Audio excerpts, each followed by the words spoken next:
Okay. Senate will come back to order. Reports from standing committees.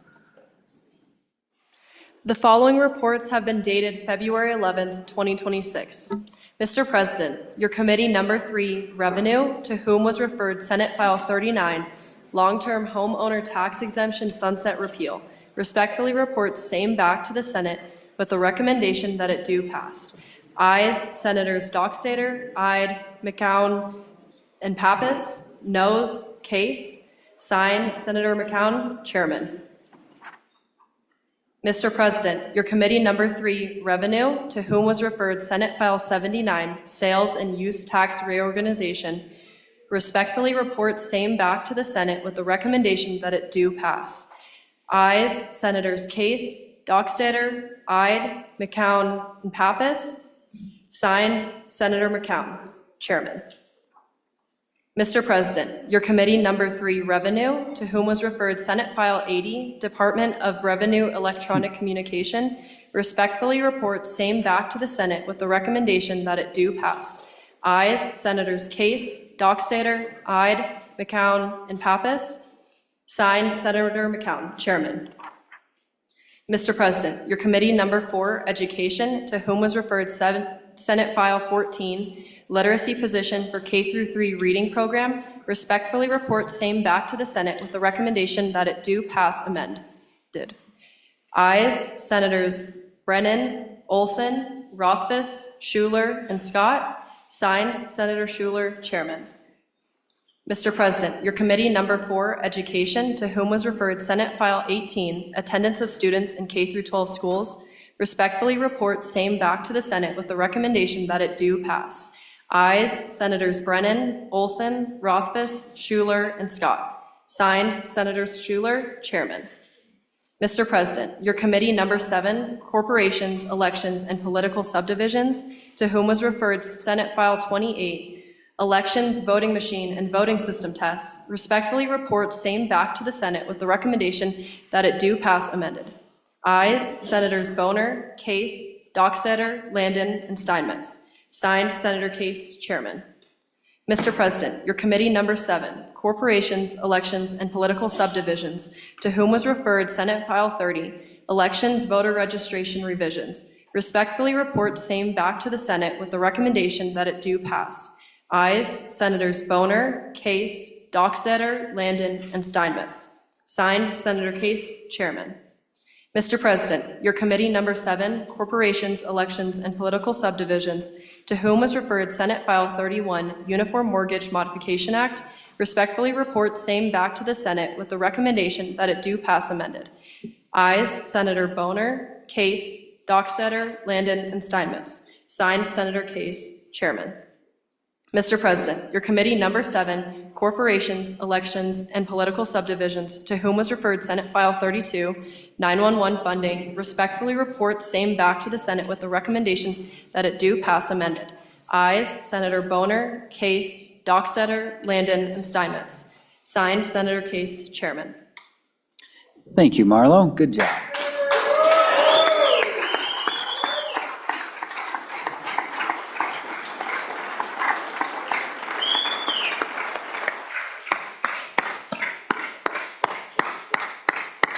I see one proud mama up there in the balcony.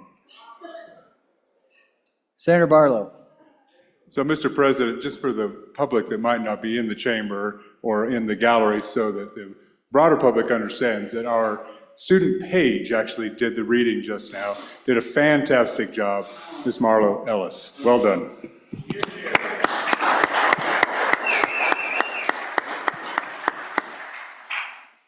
Okay. Do we have any privileges of the floor? Senator Grew. Thank you, Mr. President. I have privilege of the floor. Yes, the floor is yours. Thank you. Mr. President, members of the Senate, I had the honor before I came here to serve for 6 years as a county commissioner. And I can tell you that it is government closest to the people. I remember I would go to the grocery store at night, and boy, they'd line up 6 deep in the produce aisle just to yell at me about something.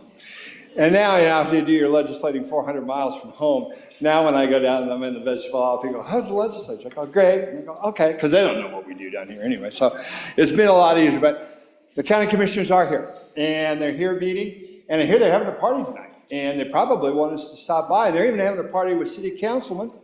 And you know what? I was a city councilman too for 4 years, and that was a lot of fun. So I'm going to go and hang out with both of them, but some of my favorite county commissioners are right here, so I'd like to introduce them. Weston County, my good friend Ed Wagner. From Park County, Dozie Overfield and Kelly Simone and Lloyd Thiel. And from Carbon County, Sue Jones. And Sheridan County, Christy Haswell. And then one of my total favorites from Teton County is Natalie Macker, who's the boss of the outfit, the chairman of the WCCA. And if you give them all a big hand, they're right up there. Woo!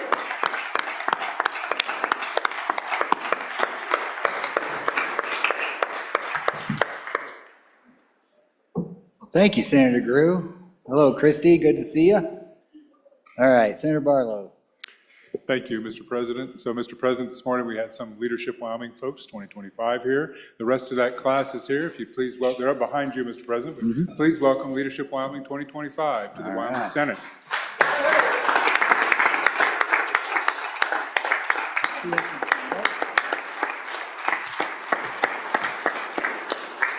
And Mr. President, their fearless executive director, the indomitable Mandy Fable, is up there. If you don't follow snowmobiling, pro snowmobiling, you should, because she is one of the baddest. Well, I'll stop there. Yeah. On tracks. So thank you. Thank you, Senator. Senator Schuler next. Thank you, Mr. President. I don't have anything exciting in terms of inviting someone to stand up, but I do have a bill that needs to be referred, so absent objection. I know. Absent objection, I would request that Senate File 14, which is literacy position, I'm having a hard time reading, for K through 3 reading program, be re-referred from the Education Committee to Appropriations. Absent objection, Senate File 14 has been re-referred to Committee Number 2, Appropriations. Senator Case. Mr. President, thank you. I also have a re-referral. Senate File 32, 911 funding, just read in. It also has a kind of a small appropriation, and suggest we send it over to Appropriations Committee. Okay. Absent objection, Senate File 32 has been re-referred to Committee Number 2, Appropriations. All right, we're ready to get to work? Let's get to work. Introduction of bills. Senate File 97, first reading of the bill. Senate File 97, cash payment governmental entities. Sponsor, Senator Ide. Senator Ide. Thank you, Mr. President.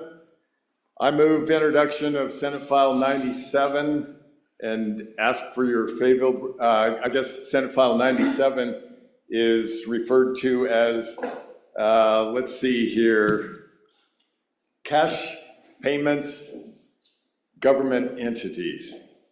So what this bill, it's a pretty simple little bill. I won't waste much time up here. It's just a couple of pages. This bill requires all government entities in the state, including the state itself, agencies, municipalities, counties, school districts, public colleges, universities, public subdivisions, and special districts to accept cash, meaning U.S. coins and Federal Reserve note dollars, as a payment option for any in-person transaction, including fees, fines, taxes, charges, or event admissions. It mandates government entities to accept cash alongside other methods, giving payers flexibility without forcing anyone into digital-only systems. I ask for your favorable support on this bill. Thank you, Mr. President. Thank you, Senator. The clerk will call the roll.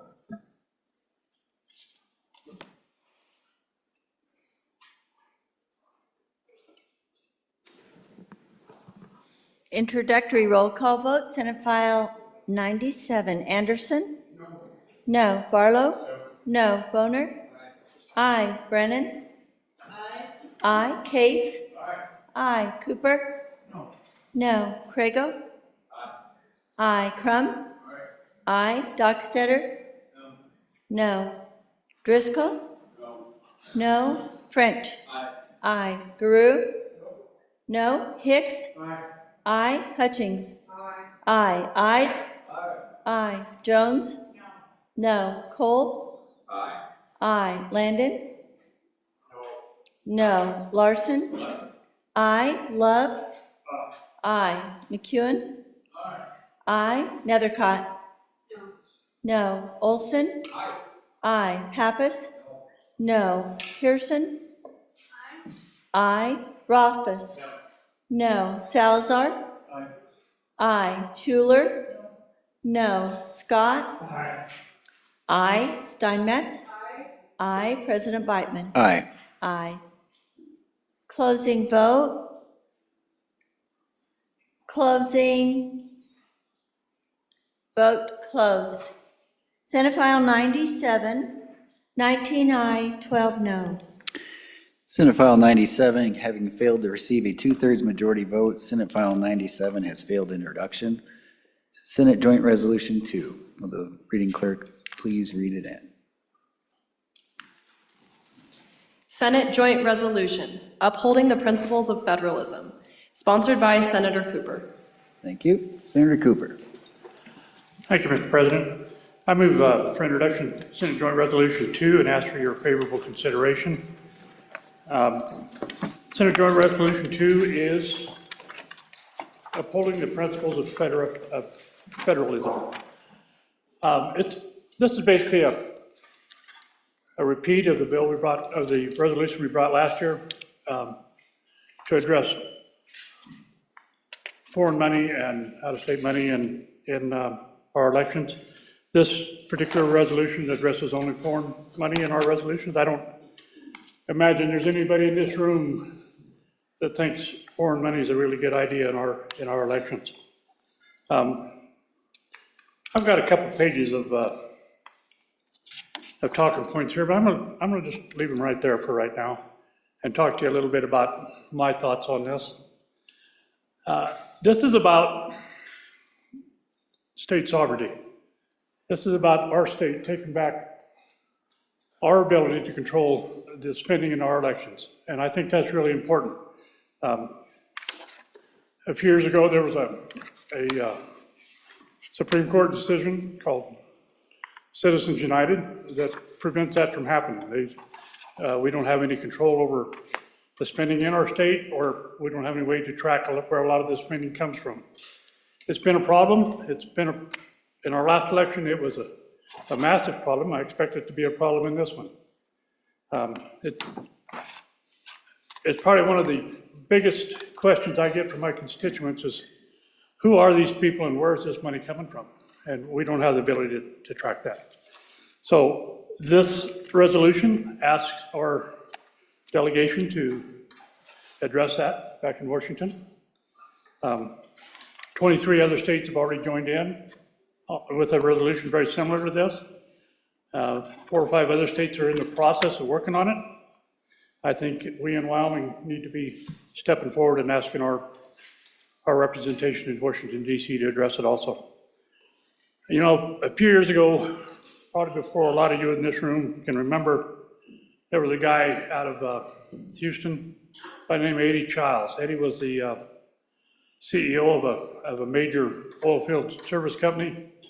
And when things were going awry nationally, and he put a little campaign out. His advertisements started out, every one of them, "My name's Eddie Childs and I'm mad." And the result of that was a huge campaign nationwide with bumper stickers that said, "I'm mad too, Eddie." And I think maybe it's about time that we step up and tell the rest of the company that we're bothered by what we're seeing here. I'm asking for your favorable consideration on this joint resolution, and let's move this forward. Thank you. Thank you, Senator. Chief Clerk will call the roll. Senate Joint Resolution Number 2, introduction vote. Anderson? Aye. Aye. Barlow? Aye. Boner? No. Brennan? No. Case? Aye. Cooper? Aye. Crago? Aye. Crum? Aye. Dockstetter? Aye. Driscoll? Aye. French? No. Guru? Aye. Hicks? No. Hutchings? No. Ide? No. Jones? Aye. Cole? Aye. Landon? Aye. Larson? No. Love? Aye. McEwen? No. Nethercott?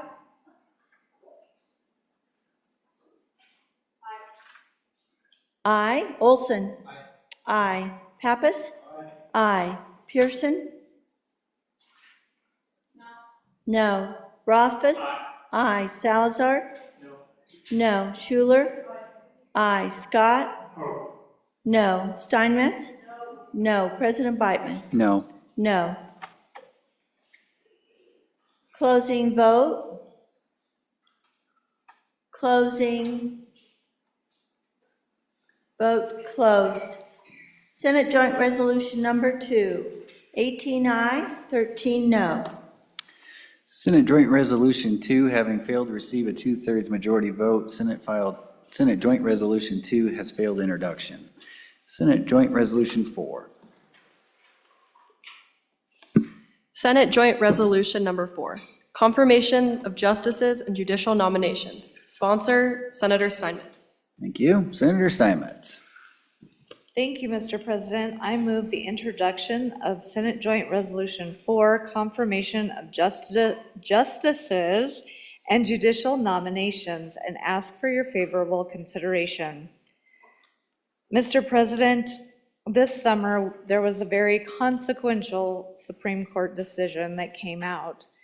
And I'm bringing this legislation because I believe it's time to restore the balance of power, to give the President of the Senate and the Speaker of the House the ability to select a member of the Judicial Nominating Commission, as well as selecting some non-attorney members and non-affiliated with the judiciary. This bill would also allow for Senate confirmation. This would have to go through the electors of the state of Wyoming for a vote. I believe they have the right to look at this and see if they feel the judiciary is functioning as they would see fit. This would create the Judicial Nominating Commission, expanding it to 9 members. It would allow for Senate confirmation and those 9 members to be selected in a different way than what we have now. I would ask for your favorable vote on introduction so we could have this very important discussion in the People's Chamber and let them have the opportunity to look at this issue. Thank you. Thank you, Senator. Chief Clerk will call the roll. Senate Joint Resolution Number 4, introduction. Anderson? No. No. Barlow? No. Boner? Aye. Brennan? Aye. Case? No. Cooper? No. Crago? No. Crum? No. Dockstetter? Aye. Driscoll? No. French? Aye. Guru? No. Hicks? Aye. Hutchings? Aye. Ide? Aye. Jones? Aye. Cole? Aye. Landon? No. Larson? Aye. Love? No. McEwen? Aye. Nethercott? No. Olson? No. Pappas? No. Pearson? Aye. Rothfuss? No. Salazar? Aye. Schuler? No. Scott? Aye. Steinmetz? Aye. President Beitman? Aye. Aye. Closing vote. Closing.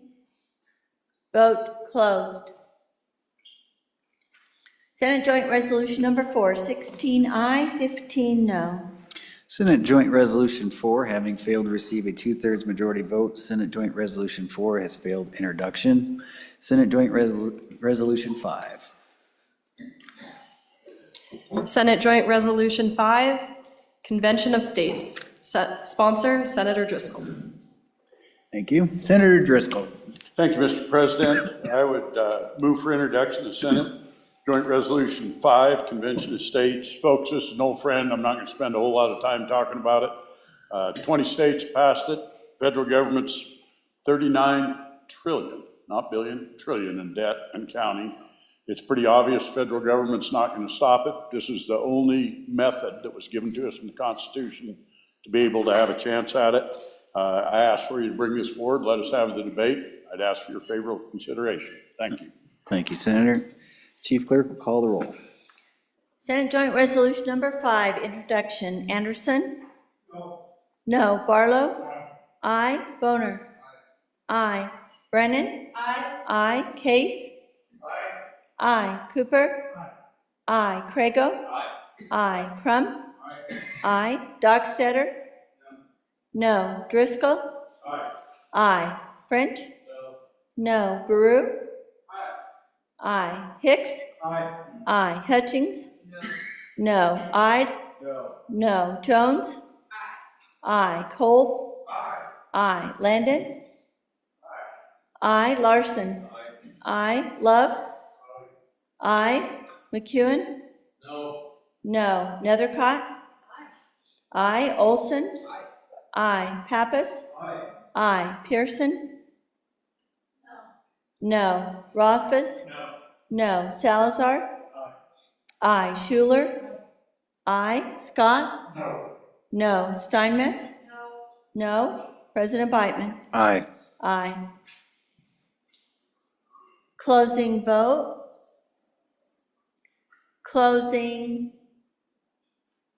Vote closed. Senate Joint Resolution 5, 21 aye, 10 no. Senate Joint Resolution number 5, having received a 2/3 majority vote, is referred to committee number, well, I didn't think this was going to pass.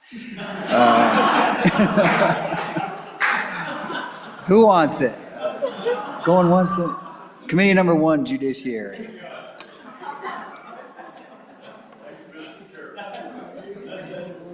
All right. Senate Joint Resolution number 6. Senate Joint Resolution number 6, Shared Parenting Day. Sponsored by Senator Pearson. Thank you. Senator Pearson, take us home. Thank you, Mr. President. I move introduction of SJ 6, Shared Parenting Day, and ask for your favorable consideration. Fellow Senators, today I have the honor of introducing SJ 6, which designates April 26th of each year as Shared Parenting Day in the great state of Wyoming. Why April 26th?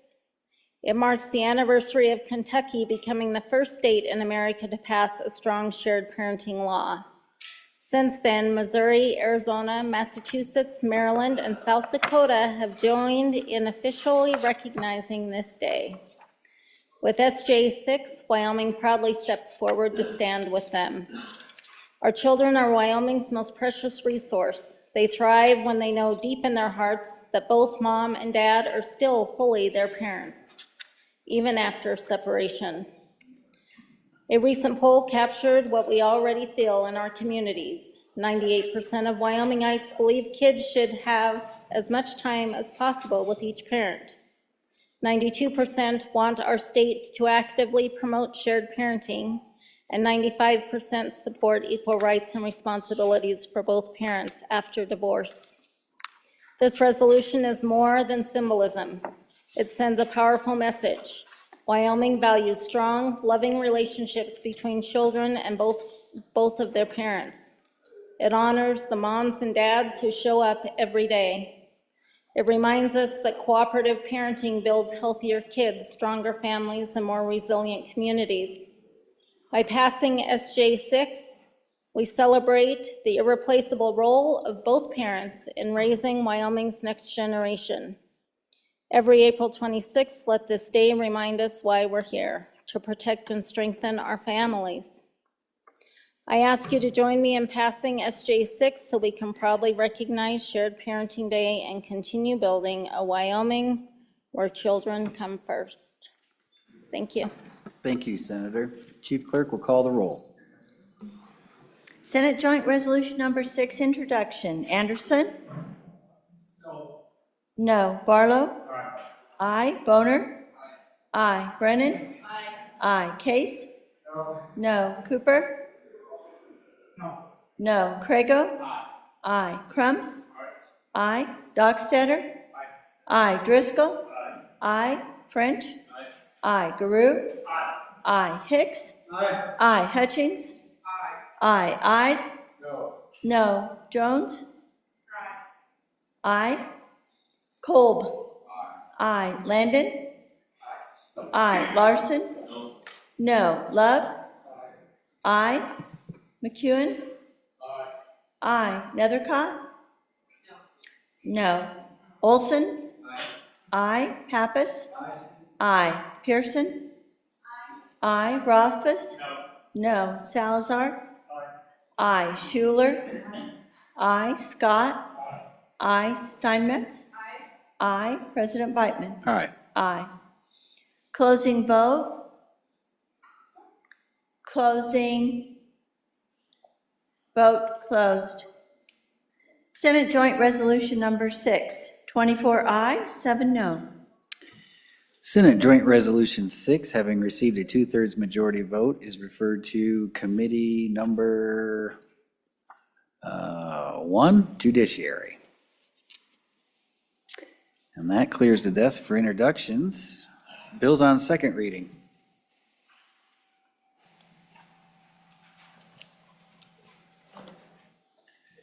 Senate File 2, second reading of the Senate file. Senate File 2, Legislative Budget. Thank you. There are amendments. Senator Larson. Mr. President, thank you. Oh, sorry, I need to have the amendment read in, please. Senate File 2, second reading Amendment Number 1. Okay. Page 2 after line 21. Okay, sorry, Senator Larson, go ahead. Mr. Chairman, thank you. I move second reading Amendment Number 1 to Senate File Number 2. Essentially what this does is pays a dues of $20,000 to the Phoenix Correspondence Commission that has been renamed to the National Federalism Commission because no one really understood what the Phoenix Correspondence Commission was. The problem, Washington is broken. Congressional approval ratings averaged a paltry 19% over the last decade, yet the incumbent reelection rate hovers around 90%. Government's officials who are supposed to check each other have instead turned to enabling one another in their quest for wealth and power. Americans are struggling to make ends meet and losing faith in our institutions. The solution is the states. The states' active engagement is an indispensable part of our system of checks and balances. States are empowered under our Constitution to restore and maintain constitutional balance whenever Washington falters. This essential element of our system of government governance is called federalism. What is the Phoenix Correspondence Commission? Federalism involves collaboration among the states, like we all know we should be doing. The PCC is an official government entity formed in 2017 by the states to facilitate communication among the states and between the states and Congress. The PCC is nonpartisan, and each state legislative chamber is entitled to send a delegate to that. What are their current priorities? PCC's purpose is to serve and assist the state legislatures. Among the services of the PCC is the form of correspondence communication between the states, Congress, and the people. It makes recommendations to Congress on federalism matters, including the use of Article 5. The goal is to restore the delicate governing balance between the national government and the states, as well as the national physical integrity, thereby state physical integrity. Early last year, this commission was asked to tabulate the state amendment proposals at the federal level, and especially on balancing the budget amendments. Congress hasn't been doing that. That's why they don't make the call. But they were tasked with that by the House Judiciary.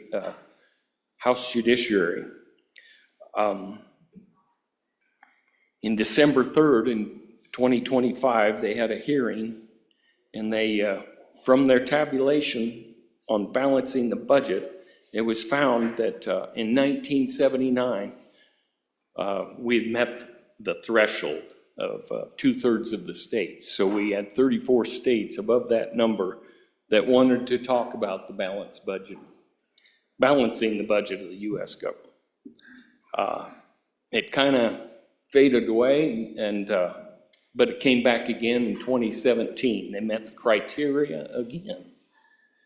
So there is talk that we need to push this probably to the Supreme Court and get a ruling to make them do their duty.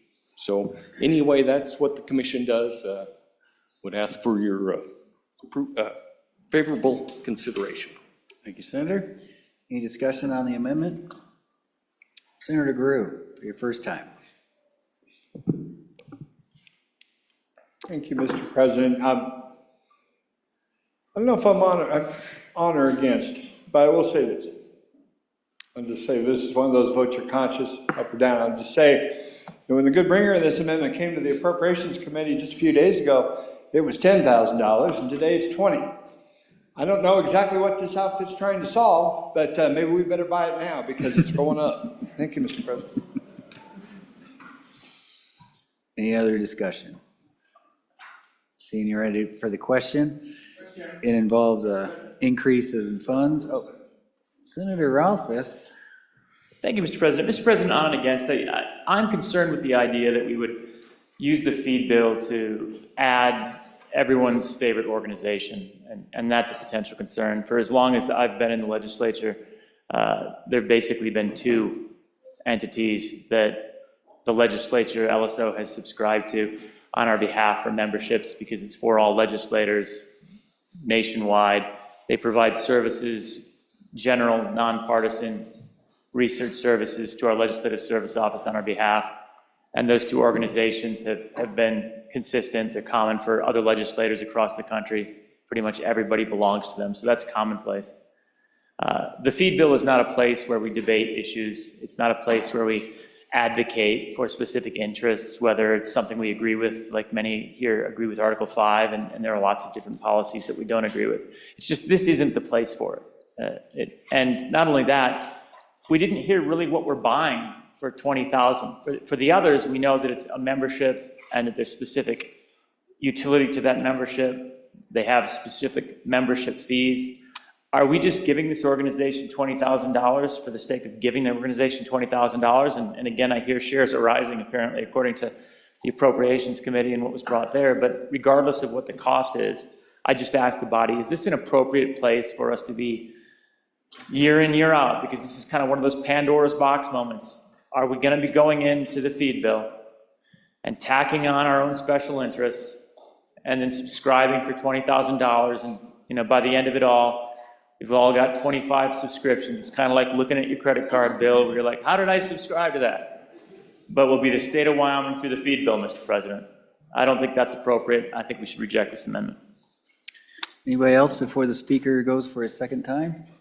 All right, back to you, Senator Larson. Thank you, Mr. Chairman. Yep, it's a policy question for the body. Is this something we really want to do? But I think it's a great organization. It is doing education for our legislators. They have been asked to go to NCSL. I guess I can say that, maybe not. Probably can't.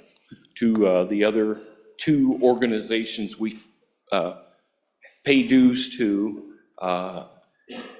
But somebody's got to get out there and push the federalism issue and educate people on what that is. this is a great place to do it. I'd want to state that in 2017, Arizona carried the weight, and they put in 50,000. Past couple of years, 2 years ago, I think Utah threw in 25,000. And we're trying to get some other states to help out, but vote your concept, I guess. All right, thank you. This involves an appropriation, so roll call vote is required. Chief Clerk will call the roll. Second reading amendment number 1 to Senate File 2. Roll call. Anderson? No. Barlow? No. Boner? Aye. Brennan? No. Case? No. Cooper? No. Crago? No. Crum? No. Dockstader? No. Driscoll? No. Print? No. Guru? No. Hicks? No. Hutchings? No. Ide? No. Jones? No. Cole? No. Landon? No. Larson? Aye. Love? No. McEwen? No. Nethercott? No. Olson? No. Pappas? No. Pearson? No. Rothfuss? No. Salazar? No. Schuler? No. Scott? No. Steinmetz? No. President Beitman? No. No. Closing vote? Hicks, no to aye. Hicks, no to aye. Closing. Vote closed. Second reading amendment number 1. 3 aye, 28 no. Second reading amendment number 1, the Senate File 2, has failed. We're on second reading amendment number 2 to Senate File 2. Will the clerk read in the amendment, please? Senate File 2, second reading, amendment number 2. Page 2, after line 21. Thank you. Senator Case. Mr. President, thank you very much. I would move second reading amendment number 2 to Senate File 2. I'm going to use the proper name if it's all right, Mr. President. It seems like it ought to be because it's actually in the bill and the other proper names are. So if that, with your indulgence. Yes, sir. This is for our membership in National Council of Insurance Legislators. This is it's been in existence for 50 years, and it deals with insurance issues, and it gathers legislators from all states that are members, and we work on insurance issues. Last meeting I went to was in Atlanta. It is a working organization that has the following committees: Budget Committee, Executive Committee, Financial Services and Multi-Lines Issues Committee, Health Insurance and Long-Term Care Issues Committee, Joint State-Federal Relations and International Insurance Issues Committee, Life Insurance and Financial Planning Committees, NCOIL NAC, which is a group of commissioners, that's the commissioners organization, Property and Casualty Insurance Committee, and Workers' Compensation Insurance Committees. Those are the working committees made up of legislators that work in particular to make sure that our state laws have some consistency, because as you recall, Mr. President, we almost lost jurisdiction in insurance to the federal government. The Congress wanted to exert insurance regulation. States maintained it, but it's important to have consistency. That's why we have those model acts. In Wyoming, we're kind of light on insurance, Mr. President. The reason is we have the smallest insurance regulatory commission in all of the states. They do a great job. I'm not criticizing, they're just small. We have divided insurance responsibility within the legislature between two committees, Health Committee and the Corporations Committee. Understandably so, but we have no focus on insurance and developing insurance expertise. We don't have any staff in the LSO that are specialty in insurance. So this is a tool that we could use because insurance is important to committees. And Wyoming's done a pretty good job. You know, we had wildfire legislation. We often have insurance bills, and we sort of hold our weight. But I guarantee you, we're being run over by lots of things. And it's important to dialogue with our other legislators and with the insurance commissioners. Now, this money, Mr. Chairman, has a direct purpose. It goes to fund most of it. I don't know what the amount goes for administration, but most of it goes to fund scholarships for Wyoming legislators to be involved in the National Council of Insurance Legislators. So it pays for your travel, it pays for your registration fees, so you can serve on these committees and do it. We can have up to 3 scholarships apiece, but we're cheaping down a little bit, Mr. Chairman, Mr. President, because we're doing 20,000, 10,000 a year. So the bulk of that will go to pay for us to go to these meetings to try to work on insurance issues. And I guarantee you, it's an area where we have not done as best as we could because we've kind of been outgunned. I hope you'll support it, Mr. President. It benefits Wyoming very directly. It's an organization with a track record that does specific things and is accountable. Thank you, Mr. President. Thank you, Senator Case. Discussion on the amendment. Senator Nethercott. Thank you, Mr. President. A couple questions about it, which was not presented earlier in the interim. How many members of the legislature get the stipend according to the materials that we looked up at the time as opposed to being provided? It's only 2 at $1,500 apiece. Do all legislators get to attend, or is it just the handful that are selected to serve on the committees? Our LSO staff is unfamiliar with the organization, and as we know, they are very experienced and have been around legislative services for a long time. I do agree that the organization is likely a value add, but the details around it, I think, have been missing for quite some time. I do think Wyoming is behind the ball on insurance, and of course, that is the #1 issue I think we and our constituents will be faced with in finding those solutions.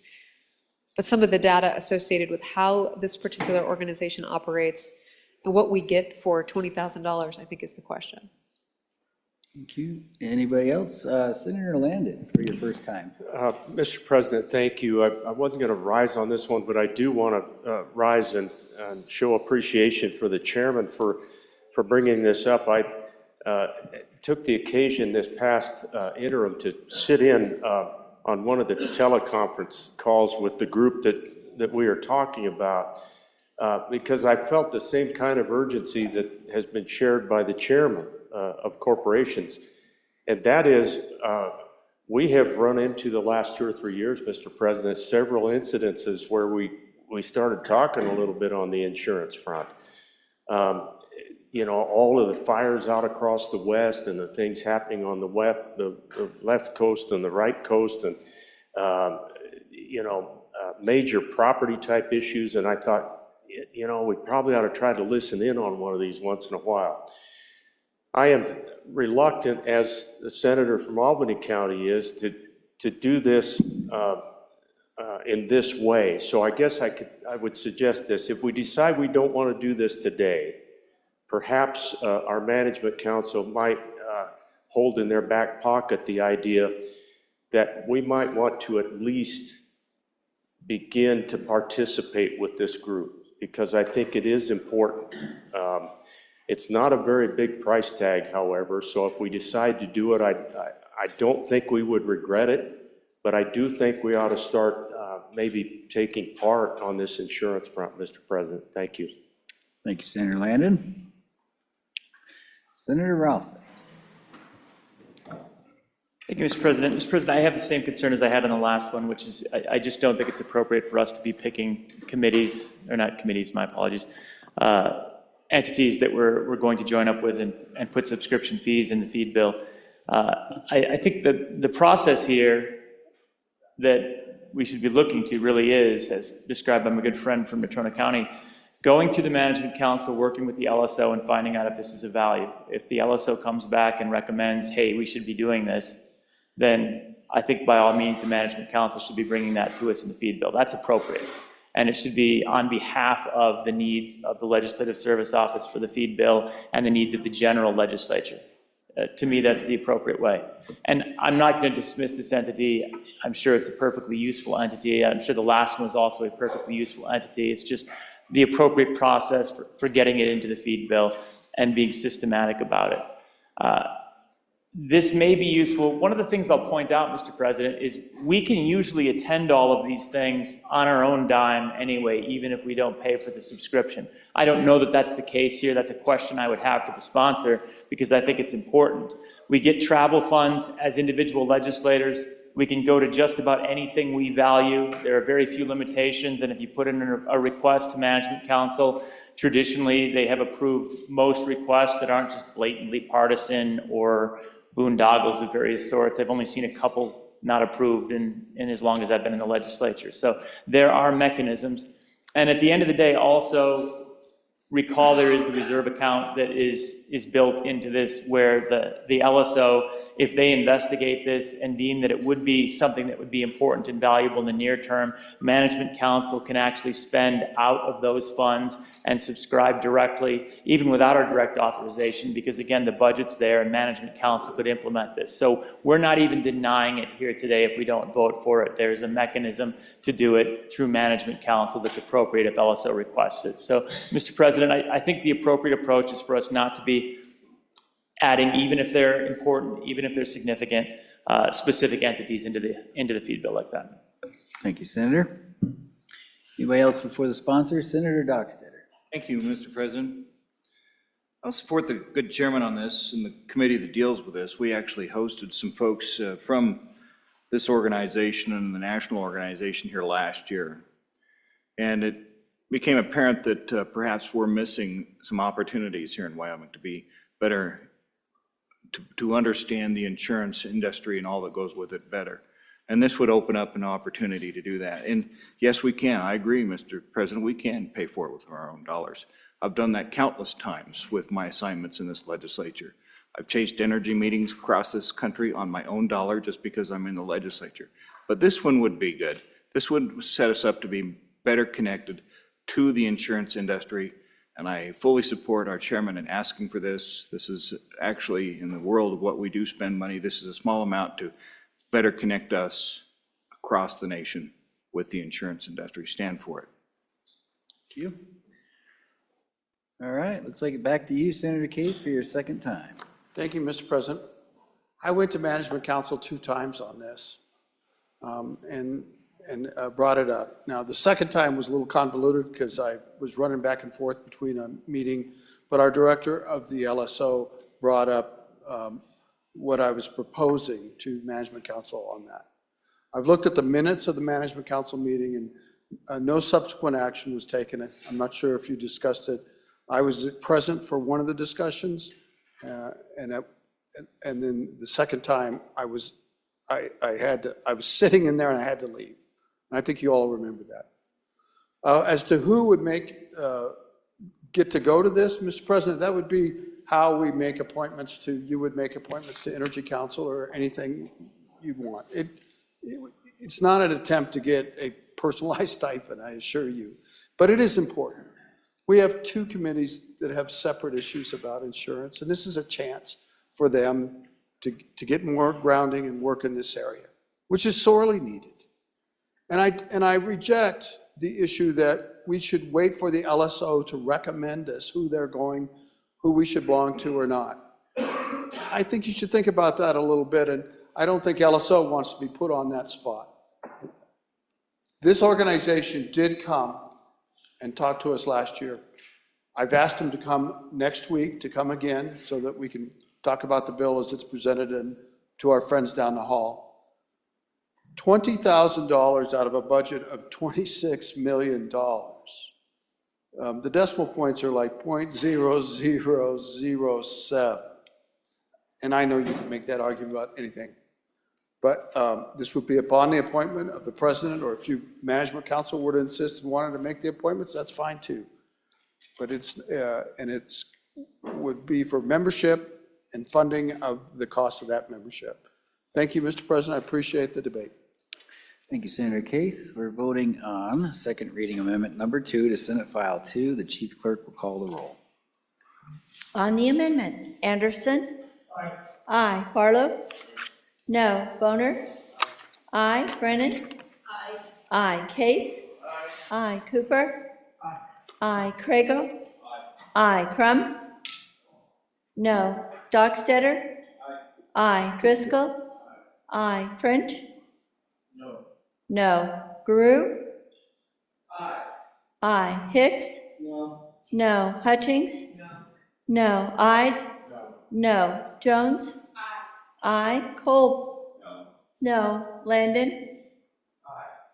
Aye. Larson? No. Love? No. McEwen? No. Nethercott? Aye. Olson? No. Pappas? Aye. Pearson? No. Rothfuss? No. Salazar? No. Schuler? Aye. Scott? No. Steinmetz? No. President Beitman? No. No. Closing vote? Closing. Vote closed. Second reading amendment number 2 to Senate File 2. 14 aye, 17 no. Second reading amendment number 2 to Senate File 2 has failed. Senate File 2 having been read 2 separate times, the question is, shall the bill be read a third time? Hearing no objection, it is so ordered. Senate File 11. Reading clerk, please read. Second reading of the Senate File.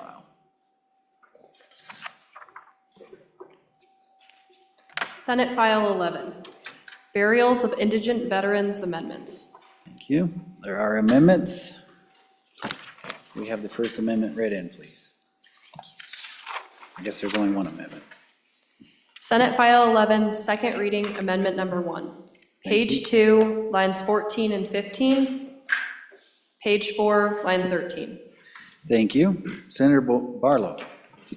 Thank you, Mr. President. Mr. President, I move second reading amendment number 1 to Senate File 11. Members, this is, as I explained this bill yesterday, I said there was a little bit of confusion. We're trying to clean that up. So what this amendment does, I think, is more clearly define what we're trying to accomplish in this bill. Just a little bit of a reminder, the bill has, there's basically 2 ways an indigent veteran might have their funeral services paid for. One of them has transportation costs involved in it for transporting them to the veteran cemetery. The second one does not. But because of the way some of the language is drafted, it left some confusion about double paying or double benefit, if you will. So what this amendment does is on page 2, lines 14 and 15, new language, it strikes that new language. This language was creating some confusion.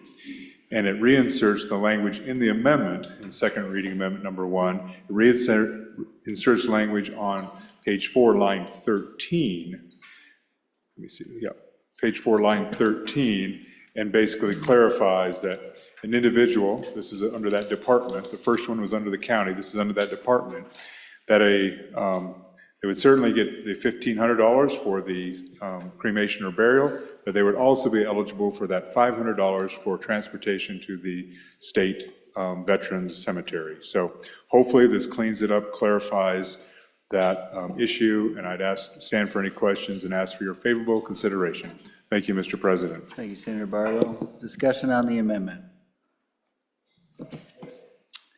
Seeing none, question being called. All those in favor of Senator Barlow's motion to adopt second reading amendment number 1 to Senate File 11, please say aye. Aye. All those opposed, no. Amendment has been adopted. Back on the bill. Senate File 11 having been read 2 separate times. The question is, shall the bill be read a third time? Hearing no objections, it is so ordered. Senate File 16, second reading of the Senate File. Senate File 16, subleasing of state lands exemptions. Senate File 16, having been read 2 separate times, the question is, shall the bill be read a third time? Hearing no objection, it is so ordered. Senate File 24, second reading of the Senate File. Senate File 24, lottery tickets, acceptance of debit card payments. Senate File 24, having been read 2 separate times, the question is, shall the bill be read a third time? Hearing no objection, it is so ordered.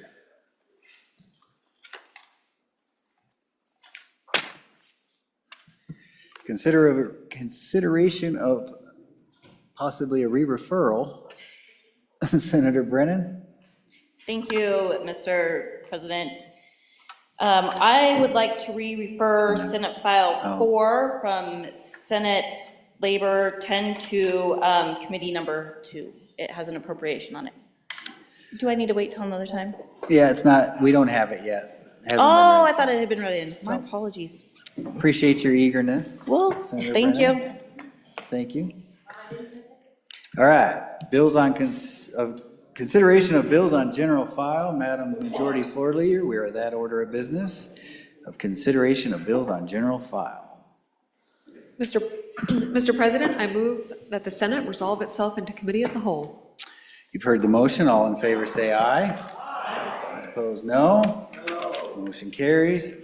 Senator Cole, come on down. All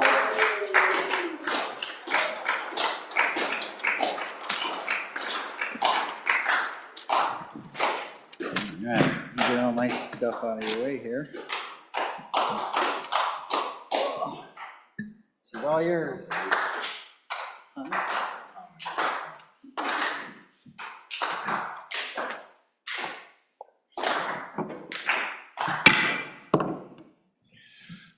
The Committee of the Whole will please come to order.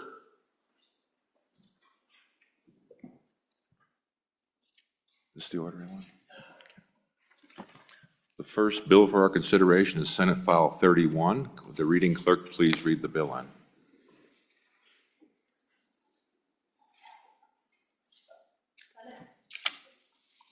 Senate File 31, Uniform Mortgage Modification Act, an act relating to mortgages. Sponsored by corporations.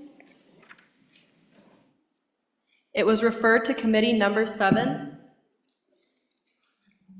Corporations, with the recommendation that the bill do pass amended. Ayes, Senator Boner, Case, Dockstader, Landon, and Steinmetz. Signed, Senator Case, Chairman.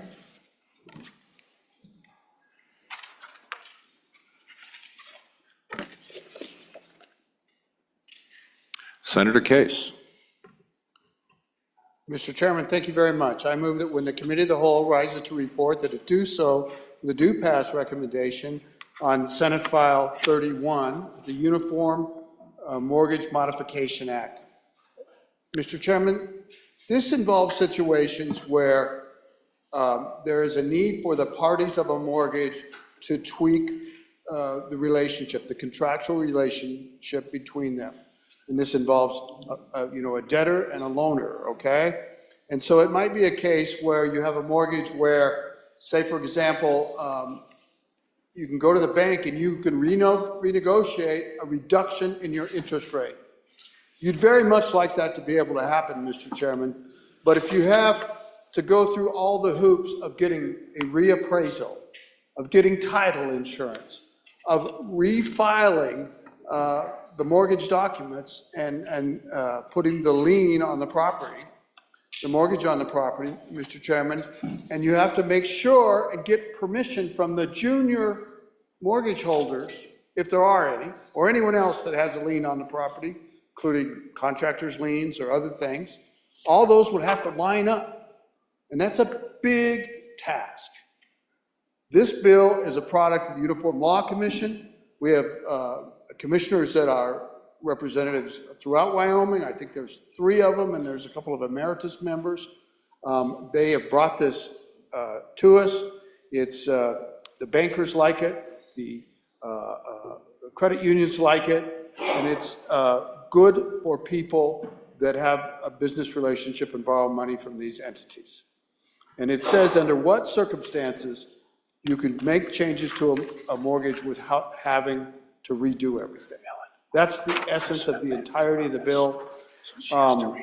And happy to go through the circumstances, but that's what the bill does.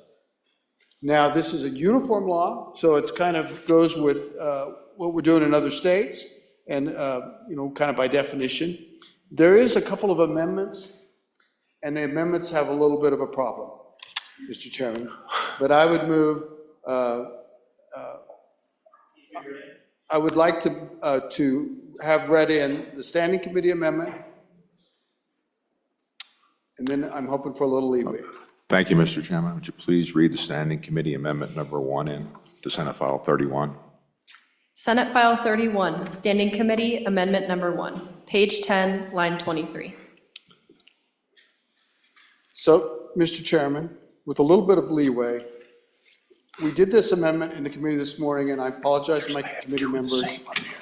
This whole thing had grabbed me pretty quick, and I didn't get back to talk to you, but remember, we had a little bit of heartburn about this amendment. Excuse me, Mr. Chairman, could you move the amendment? I'm sorry, Mr. Chairman, of course I can. I'd like to move the Standing Committee Amendment Number 1 to Senate File 31. Thank you, Mr. Chairman. We had a little bit of heartburn about whether this amendment accomplished what we wanted, and there was just some suggested language, and we didn't adopt that. We adopted something slightly different, but our LSO staff has kind of advised me that the language that the committee adopted is not very good. So frankly, we shouldn't do this amendment. What we should do is do the next amendment. So I would ask you to defeat this amendment. Or I'll withdraw it without objection from anyone. We can't withdraw it, Chairman. It's a committee amendment. No one, if everybody agrees.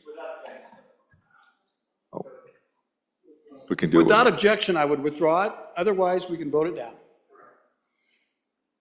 Without objection, amendment withdrawn. Great. Chairman, would you like the second amendment read in? I'd like the committee of the whole amendment read in at this time. Reading clerk, could you please read the committee of the whole amendment? Senate File 31, Committee of the Whole, Amendment Number 1, page 10, line 23. Thank you very much, Mr. Chairman. I would move Committee of the Whole Amendment Number 1 to Senate File 31 and ask for your favorable consideration. What this does is what we were trying to do in committee that didn't get done in the last amendment. And it's a bit of it says, this act shall not be construed to negate the validity or priority of a mortgage modification not described in subsection B of this section. And if you all go to subsection B, you can see the modifications that you can have. And all we're saying with this amendment is we're not trying to assert any outcome if it's not listed in section B, Mr. Chairman. So, and that protects borrowers and it protects the bankers. I'd ask for your favorable consideration. Happy to answer any questions. Questions? Question being called. All those in favor of Senator Case's motion to adopt Committee of the Whole Amendment Number 1 to Senate File 31, please indicate by saying aye. Aye. All those in favor, against, signifying no.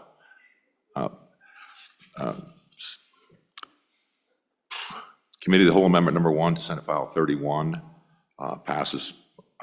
Now back on the bill. Senator Case. And Mr. Chairman, thank you.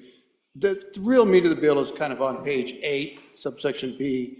It says this section, the modification applies to these things like an extension of the maturity date of an obligation. Giving a buyer more time is good. That's good for the buyer. A decrease in the interest rate. If the modification does not result in an increase in the interest rate of an obligation as calculated on the date of the modification becomes effective, you can use this act. A change to a different index that is a recognized index if the previous index to which change in the interest rate were linked is no longer available. Sometimes you have a contract and you've linked the interest rate required to something, and this says if that index isn't available anymore, you can change it. A change from a floating to an adjustable rate. Remember, we've all got to agree to this. A change from a fixed rate to a floating or adjustable rate, got to agree to it. Capitalization of unpaid interest within the note. Forgiveness of part. Modification for a requirement and maintaining an escrow. You come back and say, hey, taxes in Wyoming, they're out of control. We've got to modify the mortgage document with respect to taxes. Okay, maybe there's tax relief so we don't have to take as much money out of the escrow. That we can do without redoing the whole deal. You can see the other modifications there. You can see why this is a good deal. Thanks for your favorable consideration, Mr. Chairman. Further questions? Further questions? It's too easy for Senator Case. Please, further questions. Seeing none, are you ready for the question? All those in favor of Senator Case's motion that when the committee of the whole rises to report, it do so with a favorable recommendation of Senate File 31, please say aye. Those opposed, no. Senate File 31 has passed the committee of the whole. On to the next bill for our consideration, Senate File 7.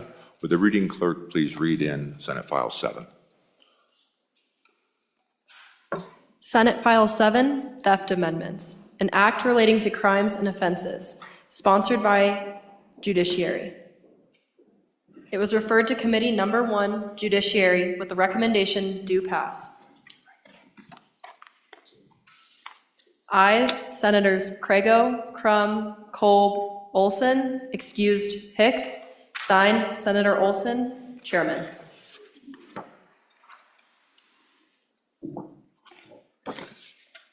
Senator Olson, would you please explain the bill, please? Thank you, Mr. Chairman. I move that when the committee of the whole rises to report that it do so with the recommendation that Senate File 7 do pass, and I will explain the bill. So, ladies and gentlemen, this is obviously a product of our interim committee. One of the topics that your Judiciary Committee was tasked with looking at was basically retail theft is what we're talking about. Across Wyoming, it's running pretty rampant, and so we have a couple pieces of legislation to address that, and this is the first one in the series to do that. This bill, like I said, is aimed at retail theft. We're talking about thefts under $1,000, so we're talking about misdemeanors. And the intent of this legislation is to try and capture the repeat offenders by providing stiffer penalties, one, and then number two, a change to the aggravation of when it becomes a felony. So I'll walk you through the bill. It's pretty straightforward. On page 2, there's an amendment to the penalties of the misdemeanor, raising it from a $750 fine to a $1,500 fine, and the penalty of a 6-month jail sentence to up to 1 year, or both. And so that's the change to the misdemeanor. And then below that on page 2 in the middle of the page is an adjustment to the aggravation of the offenses. So here, under existing law, if you commit 5 subsequent offenses of shoplifting, we make that new offense a felony as opposed to a misdemeanor.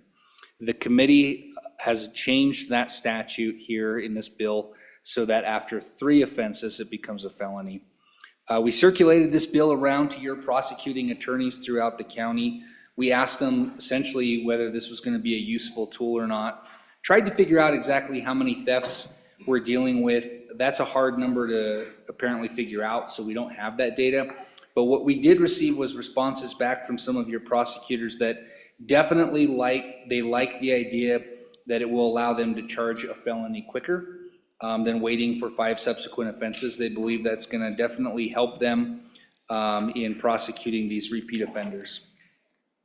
And that is the bill. It's effective July 1st, 2026. And I'll certainly take any questions, Mr. Chairman. Thank you. Thank you, Chairman Olson. Questions? Well, question being called.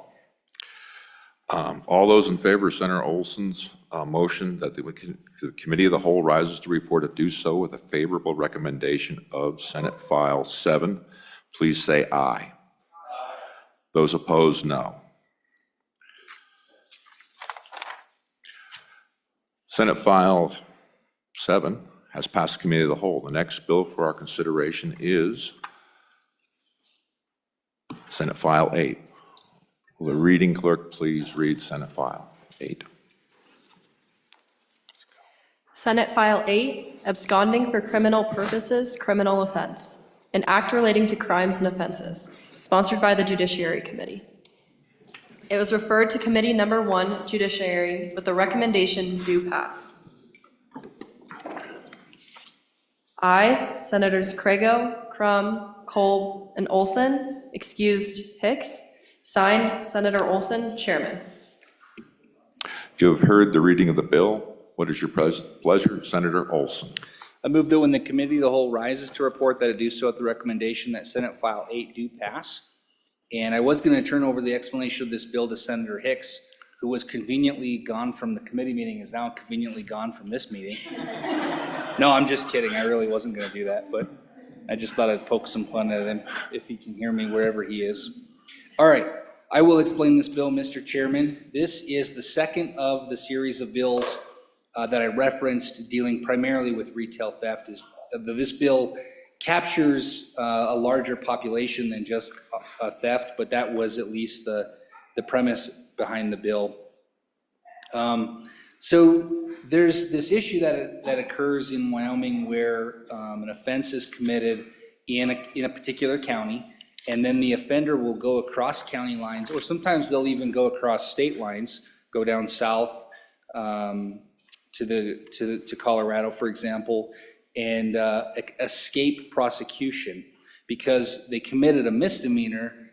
They're less likely to be extradited from one state to the other for simply just committing a misdemeanor. And then from one county to the other, same problem, jurisdictional issue. And so this bill aims to try to close that gap. It's a law enforcement gap that's exploited by people throughout Wyoming.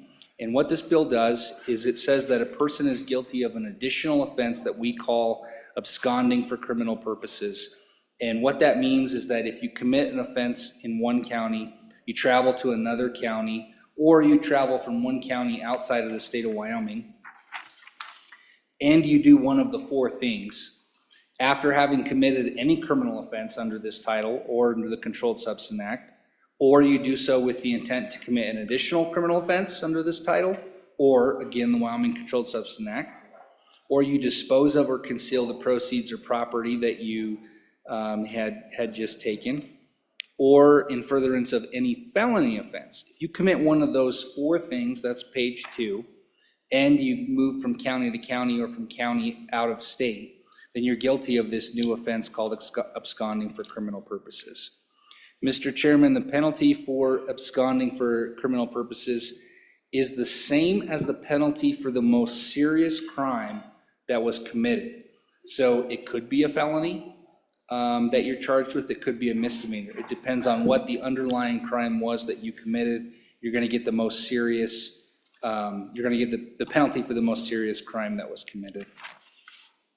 And then, like the previous bill, this one is effective July 1st, 2026. Thank you, Mr. Chairman. Thank you. Further questions? Senator Rothfuss. Thank you, Mr. Chairman. Question to the bringer on how this works.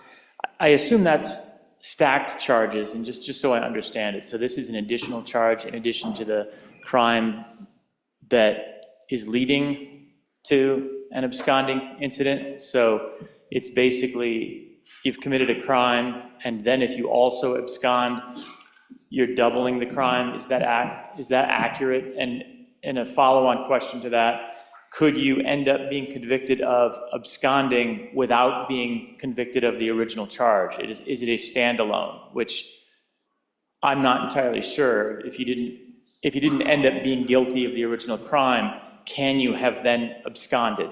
So those are my two. Senator Olson. Thank you, Mr. Chairman. So to address both of those questions, yes, it is an additional criminal penalty. So if you commit a theft and then you abscond, then you could be charged with both theft and criminal absconding for criminal purposes. So they can be charged with two things. And then you could obviously be convicted of two. The second question is, it depends on the scenario that you're charging this under. Obviously, you have to travel across county lines or state line. That's element number 1.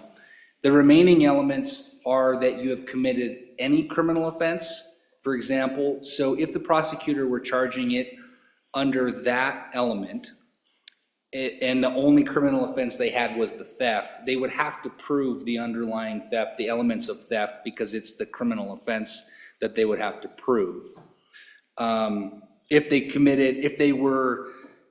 the prosecutor were charging them because they were disposing of or concealing the proceeds of property, for example, that's a different element, then they would not necessarily, if they were unsuccessful on proving the original theft, but they could somehow prove that you were concealing the property that was stolen, then it would be sufficient, and you had crossed county lines or state line, it would be sufficient enough to charge criminal absconsion. So yes, you could run a scenario where a person is not convicted of the underlying misdemeanor, but is of theft, as in that example, but is convicted under absconsion. Hope that helps.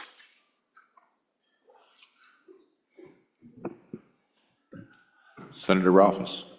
Thank you, Mr. Chairman. Okay, thank you for that. That helps clarify. So a follow-up, now that I kind of understand it, and again, perhaps I'm not getting all the nuances, but it would be my understanding then that if I were in possession of a felony amount of a controlled substance, I have now committed a crime to which, if I traveled to another county,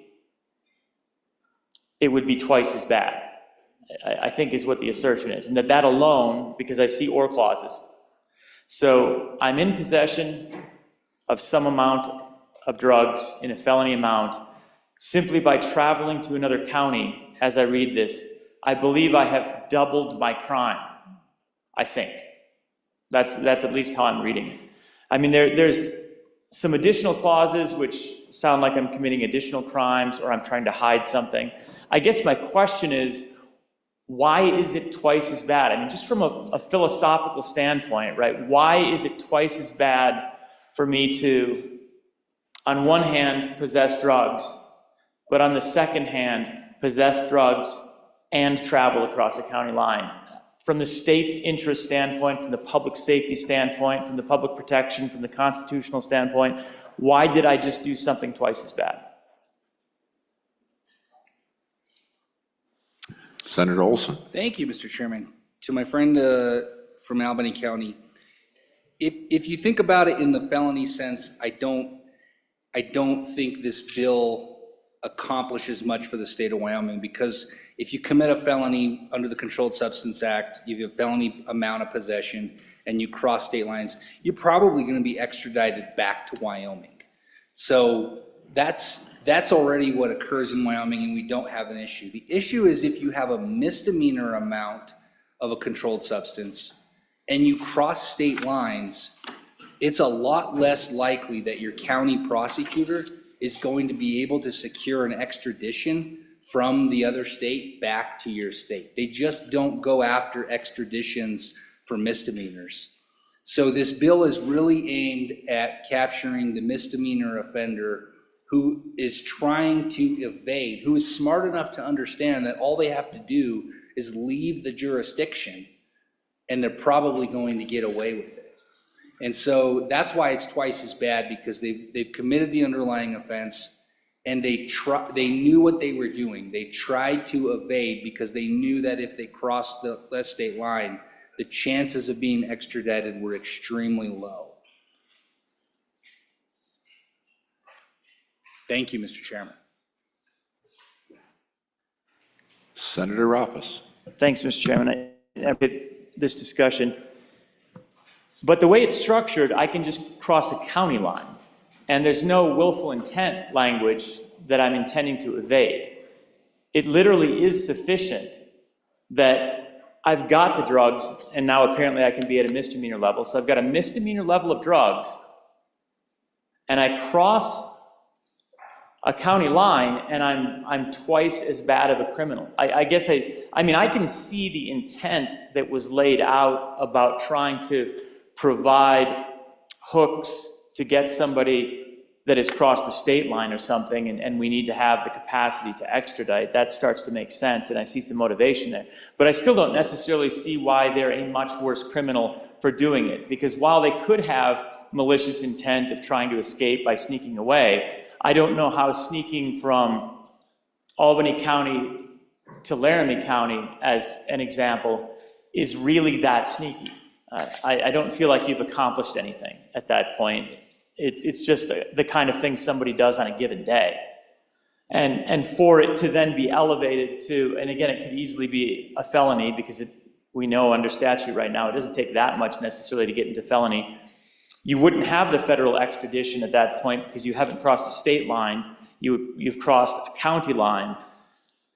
So I'm just trying to understand why it's in the state's interest to stack on an additional charge in this circumstance under, again, relatively small charges potentially.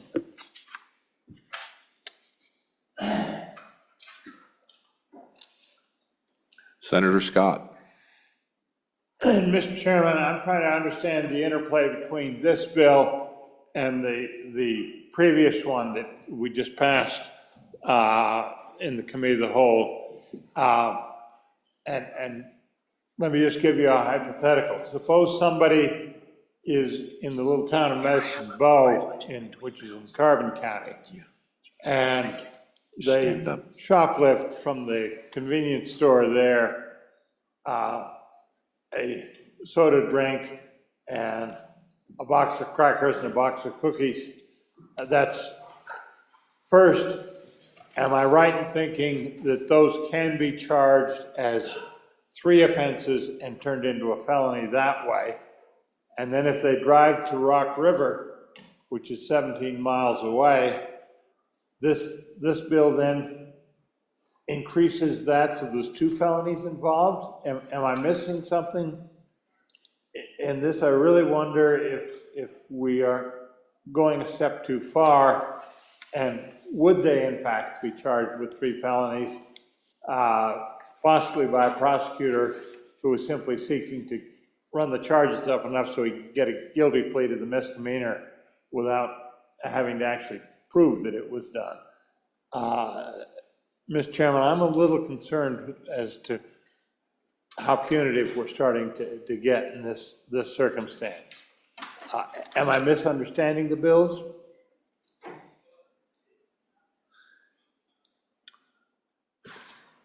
Senator Craigo. Thank you, Mr. Chairman. Hopefully I can shed a little light, add a little color to the conversation. So in your particular circumstance, good Senator, that's not going to be charged as, that's not going to amount to 3 felonies. It's the same occurrence or event. So it's going to be 1 misdemeanor because they're not going to add up to a lot.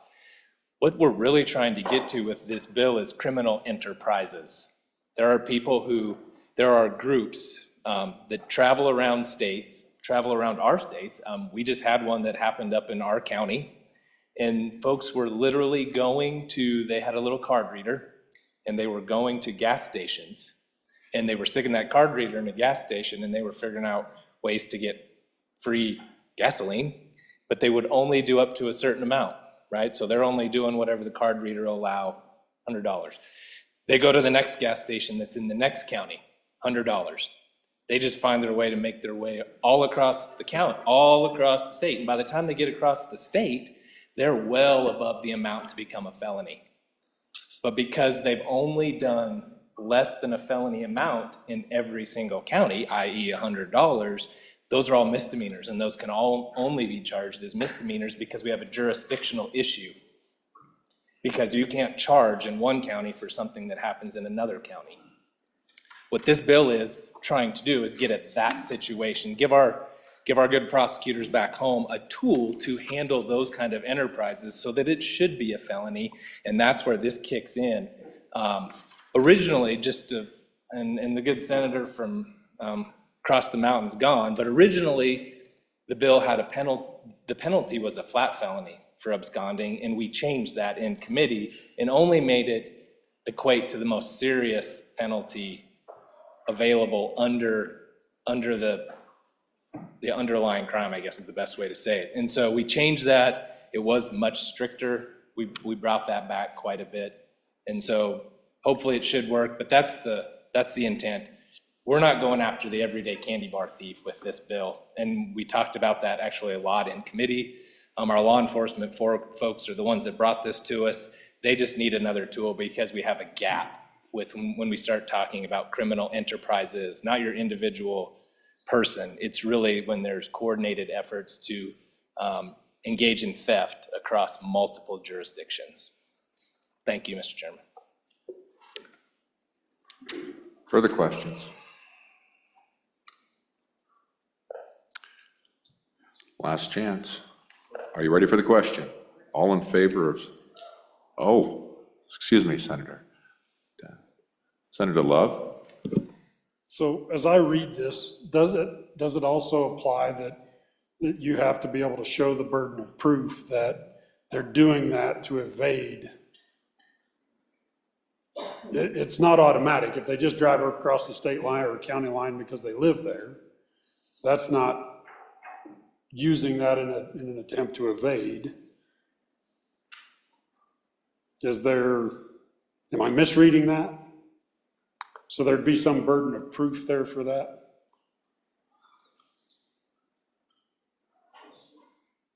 Oh. Hello again, Senator Rothfuss. Thanks, Mr. Chairman, and I think the answer is no in the plain reading of it, and that's a big part of my concern is there's no willful intent to evade, which is a big difference. Because the or clauses that you see in paragraphs A through D are just that. So that means that you can read through this, a person is guilty of absconding for criminal purposes if the person, and then you only take, Romanet 1 travels from one county to another county in Wyoming, or from one county in Wyoming to another jurisdiction, but we'll say one county to another county. And then the A paragraph, after having committed any criminal offenses under this title or the Wyoming Controlled Substances Act of 1971. So they've committed some other crime, and then they've traveled from one county to the next, and that's it. You're done. You have checked the boxes. You have absconded. And again, there doesn't have to be any intent, and it can literally just be that you were traveling home, for example. You committed a crime, you bought some drugs, and you traveled home, but you bought drugs in one county, and you traveled to another county. You are now guilty of inter-county absconsion. That's probably not a word. Thank you, Mr. Chairman. Senator Olson. All right, Mr. Chairman, I see a way for two amendments here. One, we obviously need to change the name of this to inter-county absconsion. It's a lot more catchy. But to the good senator's question over here, and the explanation from the good senator from over the hill, that is, his explanation is absolutely correct. You do not have to prove a criminal intent of evasion, if you will, or absconsion. It is strictly the act of going across state or county lines, and then one of the other elements. I'm trying to remember, Mr. Chairman, I feel like we did have this discussion. I don't know why we wouldn't have, because it's very relevant, the intent factor. I feel like we did discuss it. I don't remember. I'd have to go back and look at it, and I can get back to the body on this, because I don't remember what the testimony was as to why we decided to leave that out. But I would certainly welcome an amendment for intent, and we can have that discussion. And we can go back and speak with law enforcement and your prosecutors to understand why that was removed from the bill, if it was part of our original conversation, which my recollection is that we definitely discussed it. So happy to continue having that conversation, and I can understand from a law enforcement standpoint why you wouldn't want that element, because it just makes it a lot easier, obviously. From a prosecution standpoint, I can understand why you don't want that element. It makes it a heck of a lot easier to charge the double felony or the double misdemeanor. But maybe that's something we need to look at. Thank you, Mr. Chairman. Further questions?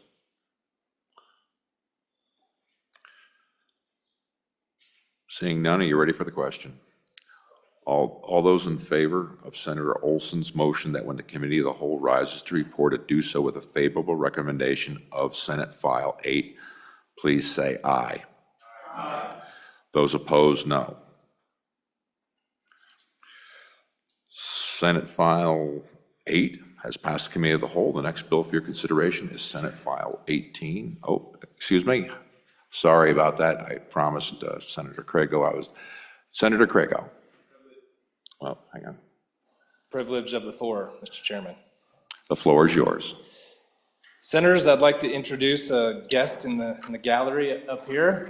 Brent Berg is the Senior Vice President of U.S. Operations with Uranium Energy Corporation, or UEC. UEC is actively mining in my home county, Johnson County, and proudly employs around 80 Wyomingites and multiple Wyoming contractors. UEC has the largest uranium resources in the country, big deal, as well as the largest licensed production capacity. So help me give Mr. Berg Senate welcome.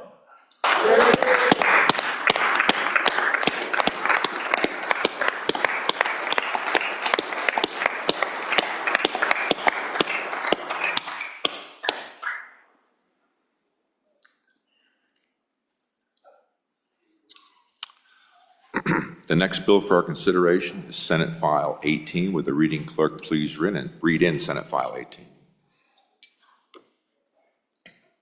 Senate File 18, Attendance of Students in K-12 Schools, an act relating to enrollment of students in K-12 public schools, sponsored by Education.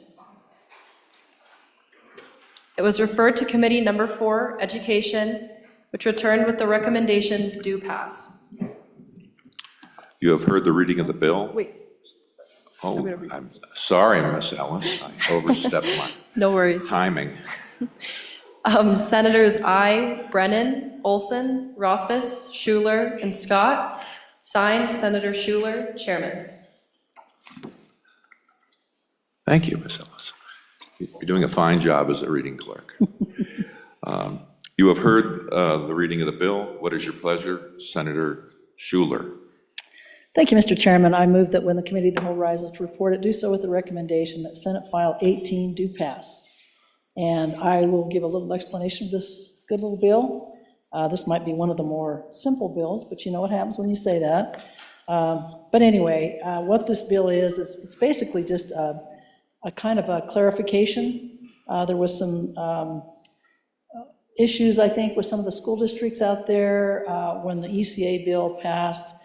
There was some misunderstandings that maybe kids that were homeschooled, but now we're going to take ECA, wouldn't be able to be a part of the school and take classes part-time. So what this bill does, if you look on page, the bottom of page 1, it just reminds everybody that the state at all times the education has to be equally free and accessible to all children, and at the top of page 2, including children attending school on a part-time basis. So that's the clarifying statement. And I think where some of the districts got a little confused, and I understand that, is that over on page 3, if you notice over there on line 4, it talks about that if a student or a parent decides to have the option to apply for the ESA program, then their student would not be able to take those part-time classes. Obviously, that bill is tied up in the courts right now, but this is just to have this out there so that in the meantime, districts understand that like homeschool kids could come in and take a class here and there on a part-time basis. And we may need to do some clarification on whether or not, I think the block schedule sometimes kind of muddies the water a little bit, but for now, this bill is pretty straightforward, and I'd be happy to answer any questions. Further questions? I think everybody ate too much for lunch. Question being called? Okay, question being called. All those in favor of Senator Schuler's motion that when the Committee of the Whole rises to report, it do so with a favorable recommendation of Senate File 18, please say aye. Aye. Those opposed, no. Senate File 18 has passed the Committee of the Whole. The next bill for our consideration is Senate File 10. Would the reading clerk please read in Senate File 10?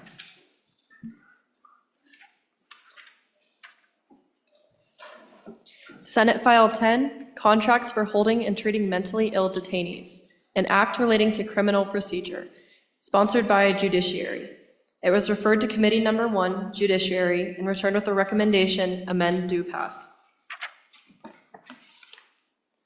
Ayes, Senators Crago, Crum, Cole, Olson, excused Hicks, signed Senator Olson, Chairman.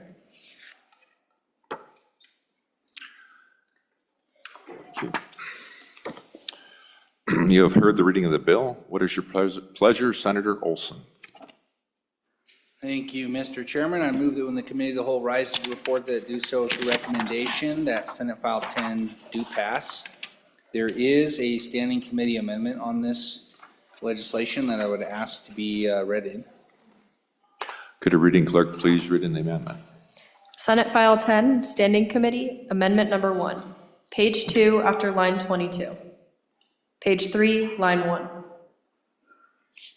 Senator Olson, do you want to? Yes, Mr. Your Chairman. pleasure.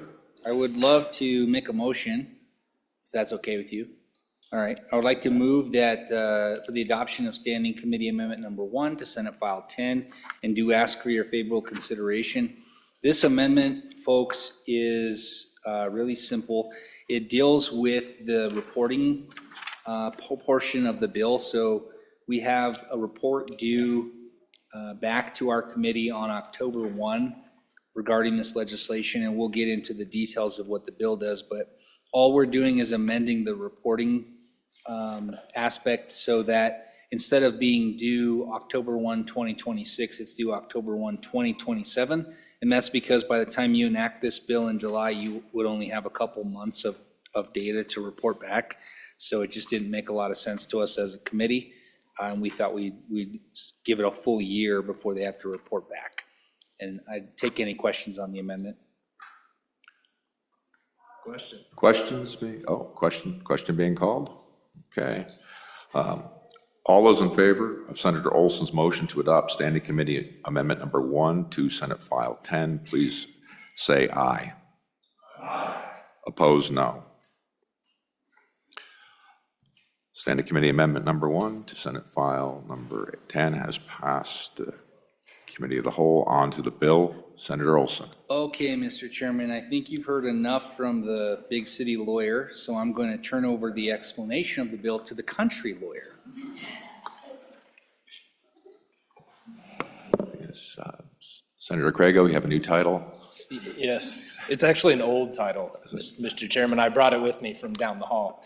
Thank you, Mr. Chairman. Thank you, Senators. I bring to you Senate File 10, Contracts for Holding and Treating Mentally Ill Detainees. Ask for your favorable consideration. As the good chairman noted, this is a committee bill. First off, just so everybody's not confused, this does not deal with Title 25. And there's a lot of language in there that might lead you to believe it does, but it does not. This is actually a bill that comes out of Title 7, which is criminal procedure.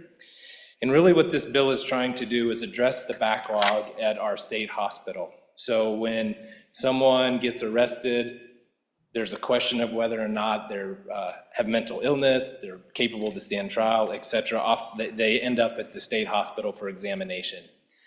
And that wait list is long, and it's getting longer every day.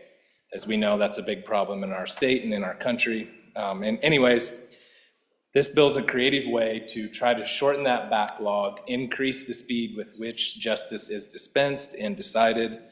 And really what it's going to do, if you look at the meat of the bill is there at the bottom of page 1, top of page 2, it's going to allow the Department of Health to contract with our local sheriff's offices within each county to get this problem addressed at home.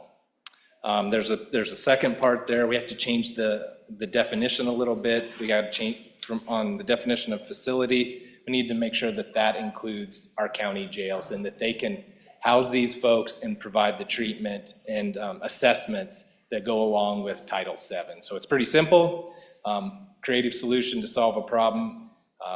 I'm happy to answer any questions the body may have. Mr. Chairman, thank you. Further questions?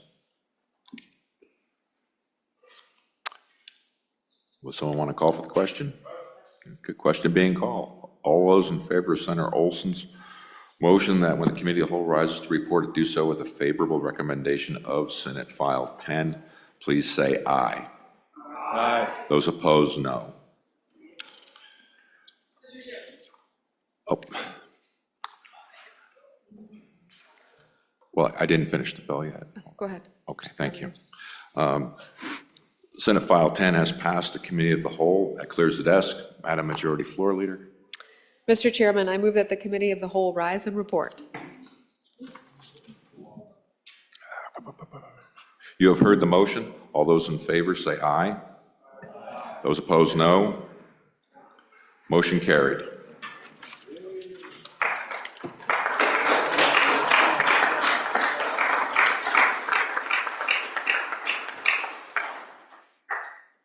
Man, you're a lively bunch. Committee of the Whole report. Mr. President, your Committee of the Whole, having under consideration bills on general file, begs leave to report as follows. Senate File 31, due pass amended. Senate File 7, due pass. Senate File 8, due pass. Senate File 18, due pass. Senate File 10, due pass amended. Thank you. Senator Kolb. Mr. President, I move the adoption of the Committee of the Whole report. You've heard the motion. All those in favor say aye. Aye. Those opposed, no. Committee of the Whole report has been adopted. Thank you, Senator Kolb. All right, do we have any messages? Oh, we have standing committee reports. Let her rip, Marlo. The following report has been dated February 11th, 2026. Mr. President, your Committee Number 10, Labor, Health, and Social Services, to whom was referred Senate File 4, Medicaid Rate Increase EMS Services, respectfully reports came back to the Senate with the recommendation that it do pass. Ayes, Senator Brennan, Crum, Hutchings, Scott, Steinmetz.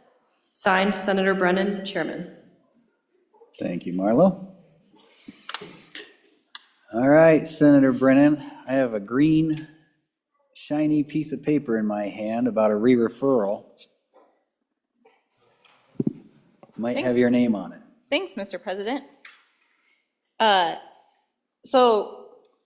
Your Committee 10, Senate Labor would like to re-refer Senate File 4 to Committee Number 2 as it has an appropriation on it. Okay. What's the catch title? And the catch title is Medicaid Rate Increased EMS Services. There it is. Okay. Absent objection, Senate File 4 is re-referred to Committee Number 2, Appropriations. Any other messages? No, nothing from the House or the governor or anybody wants to talk to us? Okay. All right. Well, that clears the desk, Madam Majority Floor Leader. Oh, I have a message from LSO. Since somebody wants to talk to us, Matt Obrecht sent me a nice letter. It says, the following Senate files have been approved by the sponsor for introduction and signed, submitted, and accepted by the Legislative Service Office prior to the noon cutoff today, Wednesday, February 11th, 2026. The LSO is still in the process of jacketing and reproducing the approved Senate files. They will be delivered to the Senate Chief Clerk as soon as possible. We have Senate Files 1 through 126 and Senate Joint Resolution 1 through Senate Joint Resolution 9. Well done. Okay, Madam Majority Floor Leader, take us home. Mr. President, I move that we stand adjourned until 10 a.m. 10 a.m. Announcements. Mr. President, Yes. I will announce a Senate caucus, a full Senate caucus for tomorrow morning at 8:30 a.m. in room W110. I need to reserve that room still, so that location may change, but we'll certainly let you all know. But we'll do a full Senate caucus tomorrow morning at 8:30 a.m. in room W110. Full Senate caucus tomorrow morning, 8:30 a.m., room W110. All right. Thank you, Madam Majority Floor Leader. Announcements. Any more announcements? Senator Pappas, what's going on in transportation these days? Thank you, Mr. Chairman. This may put a little dent in our Transportation Committee meeting tomorrow, but we will meet tomorrow morning. Your Committee Number 8, Transportation, Highways, Military Affairs Committee will meet at 8 a.m. So we'll get a half an hour in before we get excused. In room in W002 and online, we will be considering Senate File 34, Roadside Safety Amendments, and Senate File 95, Drivers and Motor Vehicle Services Third-Party Providers. Thank you, sir. Senator Landon. Mr. President, in light of the announcement just made, I'm scratching my head a little bit, but your Travel, Recreation, Wildlife, Cultural Resources Committee will meet tomorrow morning, Thursday, 8 a.m. in room 4 downstairs at 8 o'clock in the morning. So we're going to have to ponder this, but we will at least get in a report from the Wyoming Outdoor Recreation and Tourism Trust Fund Board. We will then move into consideration of the following bills: Senate File 25, landowner license limits on limited quota hunt areas; Senate File 27, leash dogs for tracking black bear; and Senate File 43, Conservation District Supervisor contracting. We may have to intersperse the Senate caucus, Mr. President, and we'll work that all out. Thank you. All right, thank you, sir. Senator Olson. Thank you, Mr. President. I have 2 announcements. The first is just a reminder that tonight at 5:30 p.m., you can go down to the auditorium in the Connector Hall and view a presentation on human trafficking put on by Tyler Schwab, an expert who is actually an Afton boy. Lives in Utah now, but originally raised in Afton. So invite everyone to go down to the auditorium, 5:30 p.m., human trafficking presentation. And then, Mr. President, your committee number 1, Judiciary, will meet tomorrow upon noon recess in W006 to consider 3 Senate files. Senate File 45, local approval of simulcasting; Senate File 58, Wyoming Indian Child Welfare Act sunset repeal; and Senate File 67, Wyoming State Guard amendments. Thank you, sir. Senator Ide. Thank you, Mr. President. Still got the 8 a.m. little conflict here, just with everybody else, but committee number 5, Agriculture, State and Public Lands and Water Resources, will meet tomorrow morning in room number 6 down in the extension at 8 a.m.